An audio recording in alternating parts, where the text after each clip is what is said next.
Sir Milo, ayan, sabi nga, pinag-uusapan nga ho natin, di ba? Ang alam ko, ang dapat natin paghandaan, kapag may mga bagyo, ganyan, di ba? Mga calamities. Yan, pag sinabi na kayo po ay lumikas, sundin. Yun ang mga dapat paghandaan. At saka yung isang totoong dapat natin talagang paghandaan, nangyayari na talaga, yung climate change. Ayun na nga, di ba yung mga bagyo natin, malalakas talaga. Nakikita na natin to, pero meron tayong sapat na panahon para maghanda, para makaiwas tayo. Ito ba mga nangyayari, mga malalakas na bagyo, hindi ba nila inuugnay doon sa end of the world? O iniugnay Probably, may mga nagsasabing gano'n, ano? Pero ito naman nakita na ng mga siyentista ng tao dahil nga sa kapabayaan na rin ng tao sa kalikasan. Dahil sa tayo climate rin change. may kagagawa nun. Pero, Sir Milo, medyo maiba lang tayo ng konti, no?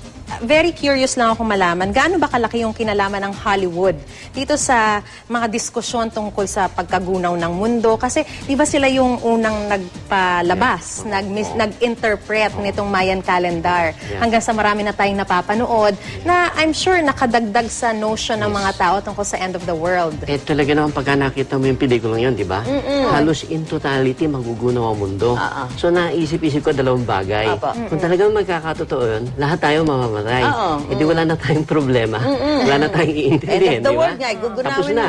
Siguro, hindi na tayo dapat magprepara ng ganito sa pagbibigay ng kaalaman sa publiko. No? Pero, pangalawa, sa ganong kalaking sakuna, ngayon eh, bukas na yun eh. Bukas na. Dapat ngayon pa lang may nakaramdaman na tayo. Pero so far, pagtingin namin kaninang umaga, madaling araw, sa mga planeta, wala namang alignment.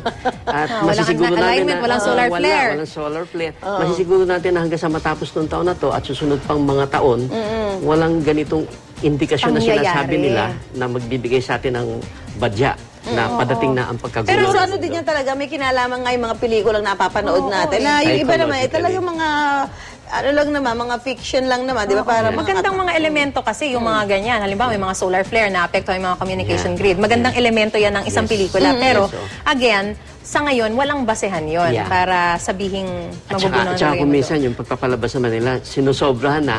Exaggerated. Siyempre, alam na natin yung ako, pinag-aada ko, sabi ko, kasi kanina, kausap ko si Mantani. Mantani, magkakabagyo ba sa Pasko? Sabi niya, nako, lumiliit na ang posibilidad. Sabi niya, gano'n. Kasi kung sakali talaga magiging bagyo, baka daw Pasko, lumiliit na ang posibilidad. Pero ang sinasabi niyo rin po, no, kahit na yung sinasabi niyo na wala namang posibilidad na magkaroon ng planet alignment, kung sakasakaling magkaroon, hindi pa rin niya talaga maaapektuhan yung mundo. Well, ano yung sinasabi niyo na hindi alikabok? Sabihin na natin na mag-align na sila base sa gusto nilang palabasin. Ano? Kahit sinong mga estudyante sa physics o sa mga estudyante sa astronomiya, kayang-kaya nilang computein, ano?